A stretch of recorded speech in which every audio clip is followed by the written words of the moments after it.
ایمان یہ کہتا ہے کہ میری جان ہے۔ اور حضرت حسان بن ثابت کہتے ہیں وَحَسَنُ مِنْكَ لَمْ تَرَ قَطُّ عَيْنِي وَأَجْمَلُ مِنْكَ لَمْ تَلِدِ النِّسَاءُ خُلِقْتَ مُبَرَّأً مِنْ كُلِّ عَيْبٍ كَأَنَّكَ خُلِقْتَ كَمَا تَشَاءُ۔ یا رسول اللہ، آپ جیسا حسین کسی آنکھ نے دیکھا ہی نہیں، اس لیے کہ آپ جیسا حسین کسی ماں نے جنا ہی نہیں۔ اللہ نے آپ کو بے عیب پیدا فرمایا ہے، جیسے آپ نے چاہا ویسے آپ کے رب نے آپ کو پیدا فرمایا۔ یاد رکھیں ایمان کی شرط حضور سے محبت۔ محبت دل کے جھکاؤ کو کہتے ہیں، وہ کسی کے ہاتھ میں نہیں، اور دل کسی کے لیے جھکتا ہے محبت کے لیے تو اس کے 3 ریزن ہوتے ہیں، 3 میں سے کوئی ایک ہے تو دل خود بخود جھک جاتا ہے۔ کیا ہے وہ؟ حسن و جمال، جود و نوال، فضل و کمال، خوبصورتی، بیوٹی، سخاوت اور اونچا مقام۔ اگر خوبصورتی ہے تو انسان کا دل محبت کے لیے جھک جاتا ہے، جود و نوال، سخاوت ہے تو بھلے جو ہے صورت صحیح نہ ہو مگر دل جھک جاتا ہے، اور فضل و کمال یعنی اگر اونچا ہوتا ہے دنیا کے حساب سے، دین کے حساب سے، تو دل محبت کے لیے جھک جاتا ہے۔ اللہ تعالیٰ نے محبت کی یہ 3 ریزن دنیا میں کسی نہ کسی کو ایک دیا ہے، کسی کو ایک خوبی دی، کسی کو ایک خوبی دی، مگر یہ 3 خوبیاں اپنے حبیب کو پوری کائنات میں سب سے زیادہ عطا فرمائی ہیں۔ سب سے زیادہ حسن و جمال۔ تو کسی کا چہرہ خوبصورت ہو تو ضروری نہیں ہے کہ بقیہ جسم بھی خوبصورت ہو۔ کسی کی آنکھیں جو ہے وہ ہرنی کی طرح ہو تو ضروری نہیں ہے کہ اس کا پورا فیس بھی جو ہے وہ خوبصورت ہو، مگر حضور کے سر کے بال سے لے کر پاؤں کے ناخن تک حضرت فرماتے ہیں جس کا حسن اللہ کو بھی بھاوے، ایسے پیارے سے محبت کیجئے، ایسا تجھے خالق نے طرحدار بنایا کہ یوسف کو بھی تیرا طالب دیدار بنایا۔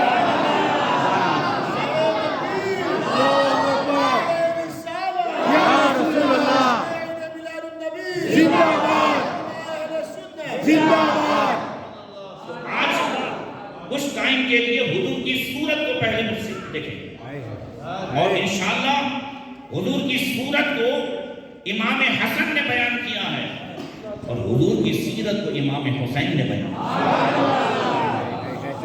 اس کے لیے آج اور کل دونوں دن چاہیے۔ حضور کی صورت پہلے اگر اجازت ہو تو تبرک کر حضور کا پورا حلیہ شریف 2 منٹ میں بیان کر دوں، پھر اس کا ترجمہ و تشریح انشاءاللہ جہاں تک ہو سکے کوشش کریں گے۔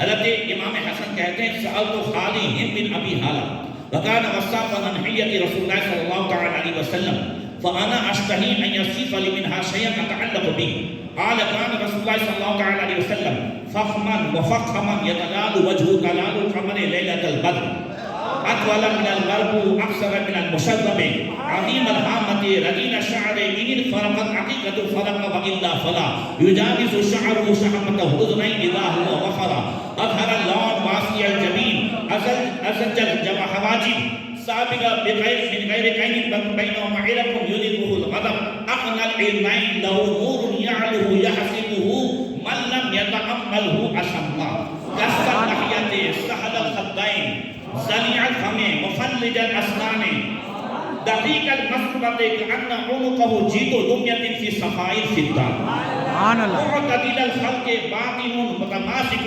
سوال بطن والصدر عريض الصدر بعيد ما بين منكبين زحم الكراديس أنور المجرد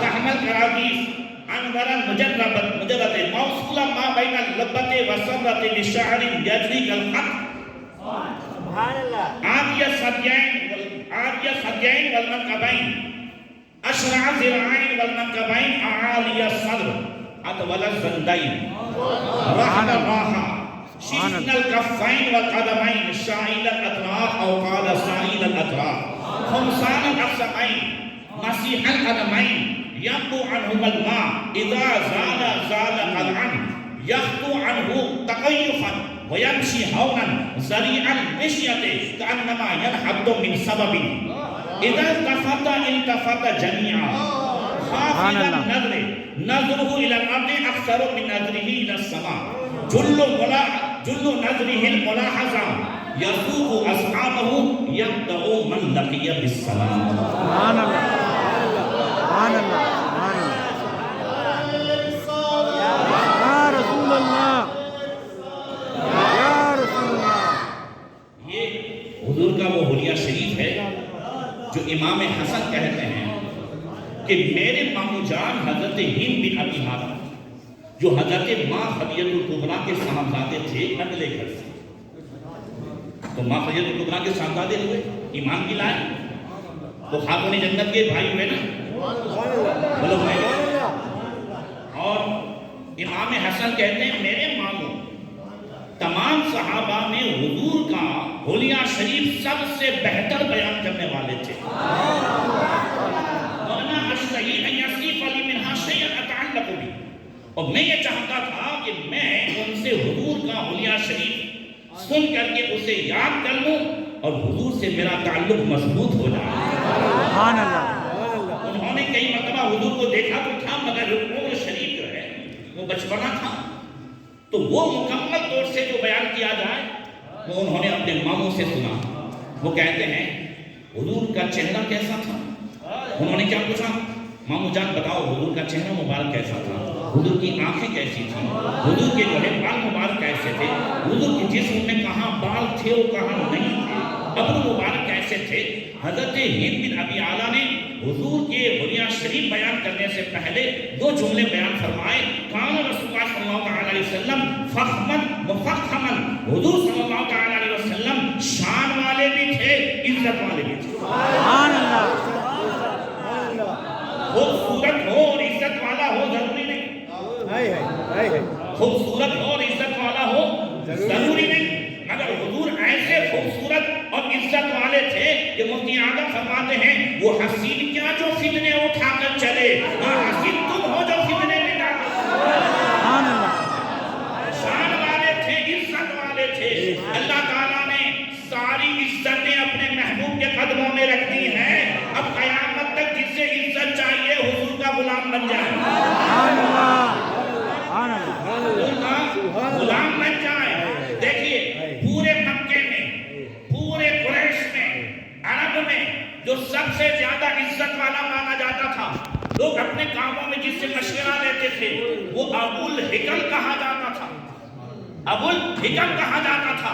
مگر جب حضور سے دشمنی لی، حضور سے جدا ہوا تو ابو الحکم سے ابو جہل بن گیا.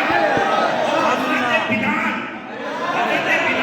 جسے سب تیری نظر سے دیکھتے تھے، مگر جب حضور کے غلام ہو گئے تو حضرت عمر کہتے ہیں ابو بکر سیدنا وہاں تک سیدنا بلال، ابو بکر تو ہمارے سردار ہیں، اب انہوں نے ہمارے سردار بلال کو آزاد کرا. سبحان اللہ.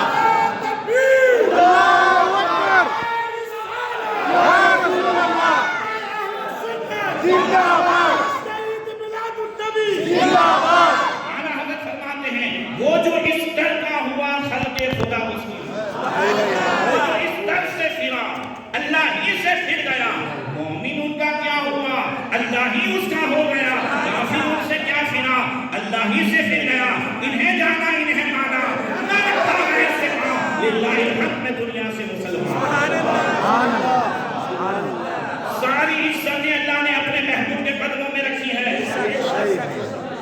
آج جس کی سمجھ میں نہیں آتا اور جو یہ کہتے ہیں کہ امتی عمل کر کے معاذ اللہ نبی سے بڑھ جاتا ہے، یا ہمارے نبی کچھ نہیں کر سکتے یا کچھ نہیں جانتے، پڑھے لکھے نہیں تھے، یا اپنی بیٹی فاطمہ کو بھی کام نہیں آ سکتے، جو یہ کہہ رہے ہیں کل قیامت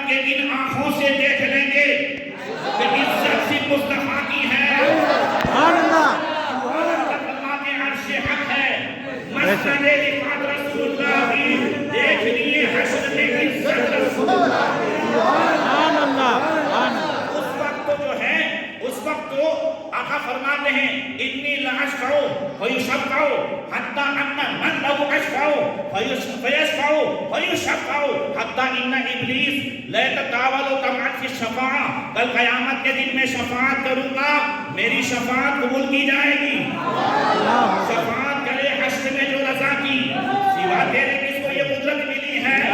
آقا فرماتے ہیں میری شفاعت قبول کی جائے گی یہاں تک کہ میں جس کی شفاعت کروں گا اس کی بھی شفاعت قبول کی جائے گی. وہ جو شفاعت کرے گا تو اس کی بھی شفاعت قبول کی جائے گی. یہاں تک کہ ابلیس کو بھی لالچ ہوگی. حتی ان ابلیس یتطاول طمعا فی الشفاعہ وہ بھی گردن اونچی کرے گا کہ مجھے بھی حصہ ملے. جب ابلیس گردن اونچی کرے گا تو اولاد ابلیس بھی ہم بھی نمازیں پڑھتے تھے ہم بھی یہ بھی گردن اونچی کریں گے. اس وقت جو ہے اعلیٰ حضرت والے کہتے ہوں گے ہم نہ کہتے تھے کہ آج لے ان کی پناہ آج مدد سے جانے دے قیامت میں اجر پڑھتے. اللہ اکبر. یا رسول اللہ. اگر چاہیے حضور کی شفاعت سے حصہ تو آج یہ کہنا پڑے گا کہ مجرم ہوں اپنے عفو کا سامان کرو شہا یعنی شفیع روز جزا کو قبول. یتلال وجہ تلال القمر لیلۃ البدر. حضرت ہند بن ابی حالہ کہتے ہیں کہ حضور کا چہرہ 14ویں رات کے چاند کی طرح چمکتا تھا.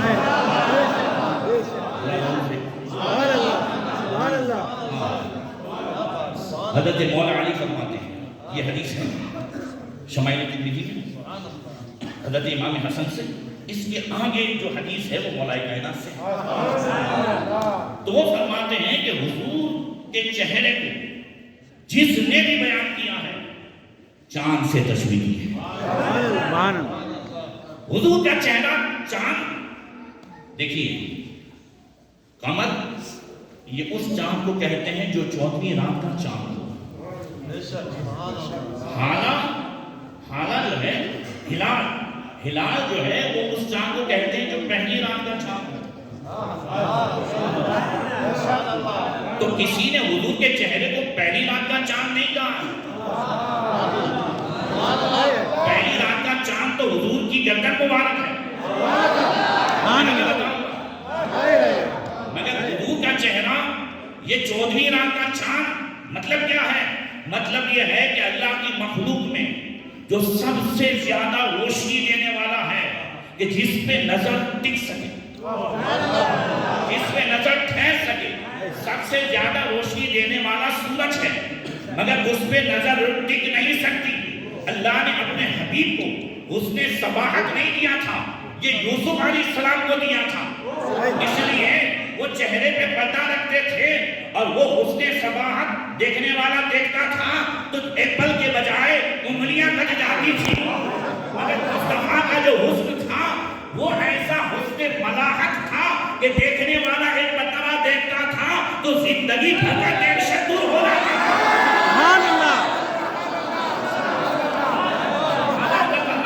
تیرے رخ کی روشنی چین ہے دو جہان کی اسی سے ہے جان کی وہی جان ہے. یہ تو تشبیہ ہے یہ تو مثال ہے ورنہ چاند اور سورج کی روشنی کا عالم یہ ہے کہ اعلیٰ حضرت فرماتے ہیں یہ جو مہر و ماپے ہیں اتنا آتا نور کا بھی تیرے نام کی ہے اس کے عالم. چاند سے چہرے پہ تابا درشا درود نمک آ گئی صباحت میں لاکھوں سے کہہ دو حسن کھاتا ہے جس کے نمک کی قسم علی ہے حسن آلہ ہمارا نبی. حضور کا چہرہ 14ویں رات کے چاند کی طرح تھا. ادول من المربوع حضور کا قد مبارک درمیانہ تھا یعنی میڈیم سائز تھا. کیا تھا؟ نہ بہت حضور لانگ تھے نہ بہت شارٹ تھے. لانگ ہونا بہت زیادہ یہ بھی انسان کو عیبدار کرتا ہے. شوق ہونا یہ بھی عیبدار کرتا ہے. حضور کا قد درمیانہ تھا. حضور کے پورے جسم میں نہ لمبائی کے اعتبار سے نہ جو ہے قد کے چھوٹے ہونے کے اعتبار سے کوئی عیب نہیں تھا. اعلیٰ حضرت فرماتے تیرے تو وصف عیب تناہی سے ہے نہیں. حیران ہوں میرے شاہ میں کیا کہوں تجھے. حضور کا قد کیا تھا اعلیٰ حضرت سے پوچھیں. فرماتے یا رسول اللہ تیرا قد تو نادیر دہر ہے. کوئی مثل ہو تو مثال دے. کہیں گل کے پودوں میں دانیاں کہ چمن میں سروے جمع نہیں. وہ قدے بے سایہ کے سایہ مرحمت ذل ممدود راست بلا فرسان. سبحان اللہ. یا رسول اللہ زندہ باد زندہ باد. یہ شعر میں سمجھاؤں. یہ شعر سمجھاؤں. قدے بے سایہ کے سایہ ایک مرحمت. اعلیٰ حضرت فرماتے ہیں حضور کے قد کا سایہ نہیں تھا. قدے بے سایہ تھا مگر حضور کے قد کا سایہ نہیں تھا. مگر اللہ تعالیٰ نے حضور کو پوری کائنات کے لیے رحمت کا سایہ بنا کے بھیجا. قدے بے سایہ کے سایہ ایک مرحمت ذل ممدود رافت پہ لاکھوں سلام. اکثر من المشرب عظیم الحامت رجل الشعب. سر مبارک تھا وہ بڑا تھا اور بڑا سر انسان کی شخصیت کے وقار کو بتاتا. یہ حضور کا سر جس سے بھی بڑا تھا اور رتبے کے اعتبار سے بھی کتنا بڑا تھا تو جتنے بڑے دنیا کے حساب سے یا دین کے حساب سے پوری دنیا میں ہوئے سارے بڑوں کے سر جن کے قدموں میں جھک جائیں اتنا بڑا تھا. اعلیٰ حضرت فرماتے ہیں جس کے آگے سرے سرورا خم رہے اس سرے تاج رفعت پہ لاکھوں سلام. سبحان اللہ ماشاءاللہ. ہم محسوس کریں گے کہ امام حسن نے اپنے ماموں کے حوالے سے جو حلیہ شریف عربی میں بیان کیا ہے اعلیٰ حضرت نے اسے اردو زبان میں شاعری کی شکل میں سمجھایا. سبحان اللہ. رجل الشعر ان فرقت عقیدۃ الفرق والا فرق یجاوز شعره شحمۃ الاذنین اذا هو وفر. حضور کے جو بال مبارک تھے تھوڑے بل کھائے ہوئے تھے. ایک ہوتے ہیں عورتوں کے بال کی طرح بالکل سیدھے. پہلی بات کہ حضور جو ہے حضرت شکایت حضور شحمت اذنین اذا هو وفر یجاوز شعره شحمت الاذنین اذا وفر. حضور جب بال مبارک بڑھاتے تھے زلفیں تو کان کی لو سے تھوڑی زیادہ بڑی ہوتی تھی یا شانے تک ہوتی تھی. یہ زلفوں کا انداز تھا. اب حضور کے بال مبارک جو ہے وہ بل کھائے ہوئے تھے سیدھے بالکل عورتوں کے بال کی طرح ہوں وہ بھی اچھے نہیں لگتے اور جو بالکل بل کھائے ہوئے ہوں جیسے یہاں والوں کے ہوتے ہیں سمجھو ہے نا سمجھا رہا ہوں سمجھ رہے تو وہ بھی اچھے لگتے نہیں. ایسے بل کھائے ہوئے کہ جو دیکھنے میں بہت خوبصورت محسوس حضور کے بال مبارک جو تھے اور پھر زلف مبارک تھی اور اس میں اگر سب نے ٹوپیاں پہنی ہیں مگر جو لوگ جو ہے مانگ نکالتے ہیں کیا نکالتے ہیں تو حضرت مانگ نکالنے میں محنت ہوتی ہے باقاعدہ محنت کرنی پڑتی ہے تب مانگ نکلتی ہے. وہ بھی زلفوں میں مانگ نہیں نکلتی مگر حضور کبھی خود سے مانگ نہیں نکالتے تھے. وہ جب نکل جاتی تھی تو رہنے دیتے تھے. ان فرقت عقیقت فرقہ والا فرق مانگ نکالتے نہیں تھے نکل جاتی تھی تو رہنے دیتے تھے. اب حضور کی زلف مبارک اور حضور کی مانگ مبارک اعلیٰ حضرت فرماتے ہیں وہ کرم کی گھٹا گئے سوئے خشک سا لک گئے ابر رافت پہ لاکھوں سلام. لیلۃ القدر میں مطلع فجر حق مانگ کی استقامت پہ لاکھوں سلام. اور کبھی حضور کے گیسوں کو اس انداز سے بھی یاد کرو کہ یاد گیسوں ذکر حق ہے آہ کر دل میں پیدا دام ہو ہی جائے.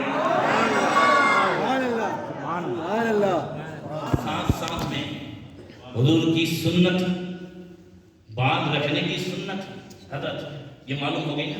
سبحان اللہ، سبحان اللہ، بے شک صحیح ہے، بے شک۔ سنت مبارک کہاں تک ہے حضرت؟ شان یہاں تک۔ اس کے آگے جو ہے وہ سنت کے خلاف ہے، وہ عورتوں کی مشابہت ہے۔ مردوں کے لیے بال بڑھانا یہ جو ہے کان سے ادھر یا اس سے زیادہ، دوسری روایت شانے تک ہے، بس اس سے زیادہ نہیں۔ لوگوں نے آج بال کو بھی کرامت کا کر لیا ہے، وہ اتنے لمبے لمبے لمبے لمبے بال، اور سب پھر کھولے جاتے ہیں تو لوگ آنے لگتے ہیں۔ یاد رکھیں تصوف اس کا نام نہیں ہے، تصوف سنت مصطفیٰ پر عمل کرنے کا۔ اگر مجدد الفیضانی امام ربانی شیخ احمد سرہندی رضی اللہ تعالیٰ عنہ سنت کی برکت کیا ہے وہ میں بتاتا ہوں، سنت کی برکت کیا ہے۔ مجدد الفیضانی امام ربانی شیخ احمد سرہندی رضی اللہ تعالیٰ عنہ ماہ رمضان میں تہجد پڑھ کے آرام کر رہے تھے، سحری کا انتظار تھا، آنکھ لگ گئی، اور اسی میں پھر جو رائٹ سائڈ سونا یہ سنت ہے، لیفٹ سائڈ سونا یہ سنت کے خلاف ہے۔ نیند میں حضرت امام ربانی مجدد الفیضانی لیفٹ سائڈ ہو گئے، مگر خیال آیا کہ یہ سنت کے خلاف ہے، مگر پھر یہ بھی خیال آیا سنت ہی ہے، فوراً یہ بھی خیال آیا کہ سنت ہے تو کس کی ہے؟ سنت ہے تو کس کی ہے؟ کہتے ہیں اتنا خیال آتے ہی پھر رائٹ سائڈ ہو گیا۔ نیند میں ایسا ہونا نیند کو اڑا دیتا ہے نا، جی، مگر سنت کی عظمت کے خاطر یہ نہیں سوچا کہ اب نیند اڑ جائے گی، مگر حضور کی سنت ہے، فوراً رائٹ سائڈ ہو گئے۔ امام ربانی فرماتے ہیں اس رات ایک سنت کی تعظیم کرنے کی وجہ سے، عمل کرنے کی وجہ سے اللہ تعالیٰ نے روحانیت کے جو دروازے کھولے وہ برسوں مجاہدے میں نہیں ملے تھے، جو ایک سنت پر عمل کرنے سے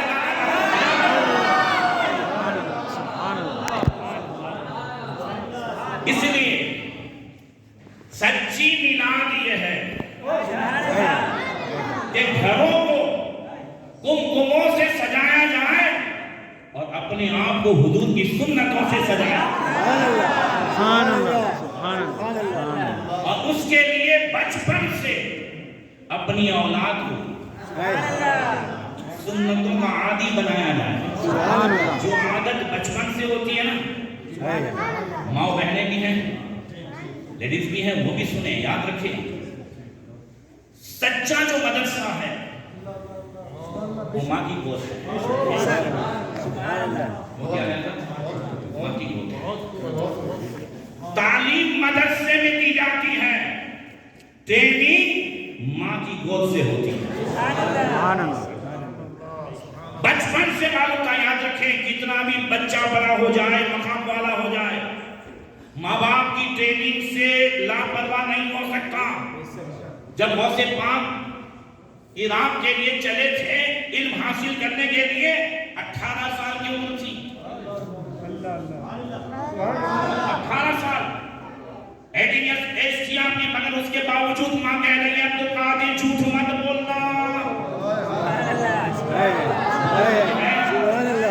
عبدالقادر جھوٹ مت بولنا۔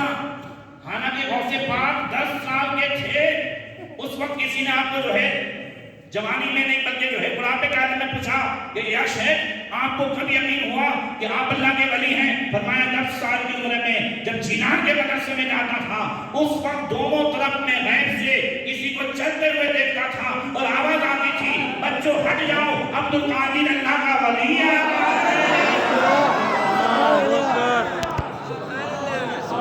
10 سال کی جو ہے ایج میں جن کے لیے فرشتے اعلان کرتے ہوں، 18 سال کی عمر میں ماں پھر بھی کہہ رہی ہو کہ عبدالقادر جھوٹ مت بولنا، تو پھر ہمیں اپنے ماں باپ کی ٹریننگ کی کتنی ضرورت ہے؟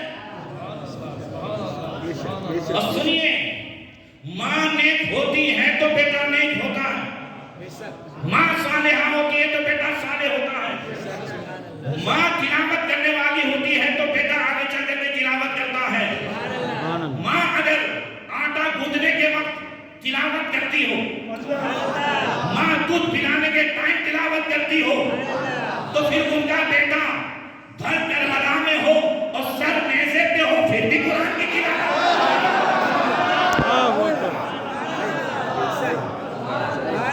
اور ماں تلاوت کرنے والی ہو تو پیٹ سے پیدا ہونے والا 17 پارے کا حافظ قرآن عبد القادر جیلانی ہوتا ہے، 14 پارے کا حافظ قرآن خواجہ قطب الدین بختیار کاکی ہوتا ہے، اور ماں آنکھوں سے اندھی، ماں کان سے بہری، ماں زبان سے گونگی، ماں ہاتھ پاؤں سے لنجی، کیا مطلب آنکھ کے گناہوں سے پاک، زبان کے گناہوں سے پاک، ہاتھ پیر کے گناہوں سے پاک، ام الخیر فاطمہ ہو تو پیٹ سے پیدا ہونے والا بچہ ولیوں کا سردار شیخ عبد القادر جیلانی،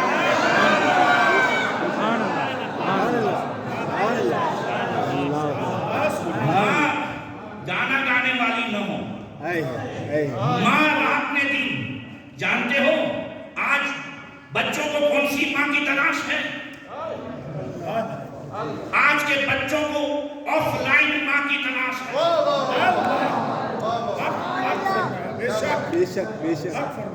آج کے بچوں کو آف لائن ماں باپ کی تلاش ہے جو انہیں ٹائم دے، آج بچوں کو ٹائم دینے کی اشد ضرورت ہے، بولو ضرورت ہے کہ نہیں؟ ورنہ اگر انہی موبائل میں دیکھتے دیکھتے بچوں کی پرورش ہوئی ہے تو پھر موبائل میں دیکھتے دیکھتے ہی بچے دفنائیں گے۔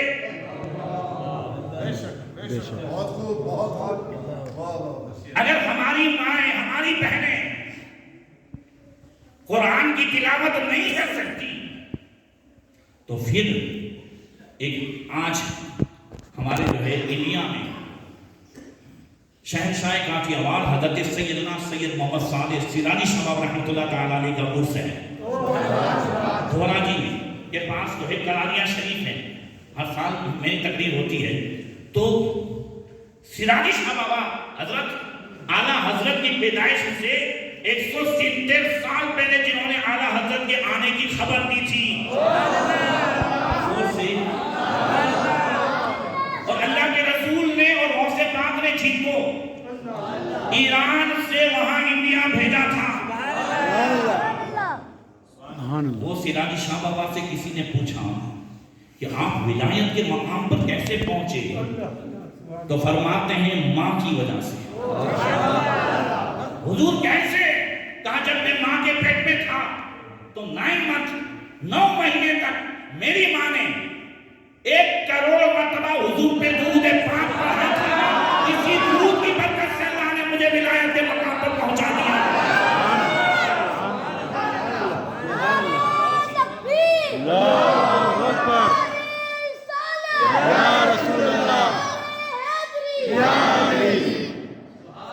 جو مائیں باوضو دودھ پلائیں پھر آگے بے فکر ہو جائیں، وہ بچے کبھی بھی اپنی بیوی کے نہیں تمہارے ہی ہوں گے، کسی تعویذ کی ضرورت نہیں ہے، یہ بندہ تمہیں دے کے جاتا ہے، صرف باوضو اپنے شوہر اپنی اولاد کو کھانا بنا کے کھلاؤ اور باوضو بچوں کو دودھ پلاؤ، یہ بچے ہمیشہ تمہارے وفادار رہیں گے۔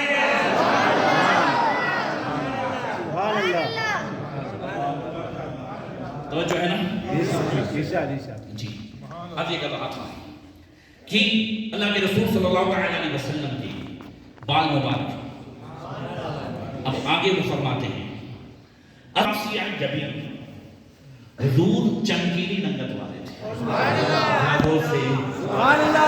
میں نے ابھی اشارہ دیا آپ کو، چمکیلی رنگت فتنہ پیدا، چمکیلی رنگت گناہوں کی دعوت دے، ہر چمکیلی رنگت یہ سکون والی جو ہے زندگی نہیں گزارتے، چمکیلی رنگت سے فتنے ہوتے ہیں، چمکیلی رنگت ہی جو ہے وہ گناہوں کی تاریکی پیدا کرے، مگر مصطفیٰ ایسے چمکیلی رنگت والے یاد فرماتے جس کے تاریک دل جگمگانے لگے، اس چمک والی رنگت پہ لاکھوں سلام، خدا کی جس نے چمک پائی ہے تو مصطفیٰ ہی کی وجہ سے پائی ہے، ابو بکر چمکے ہیں تو حضور کی وجہ سے، عمر چمکے ہیں حضور کی وجہ سے،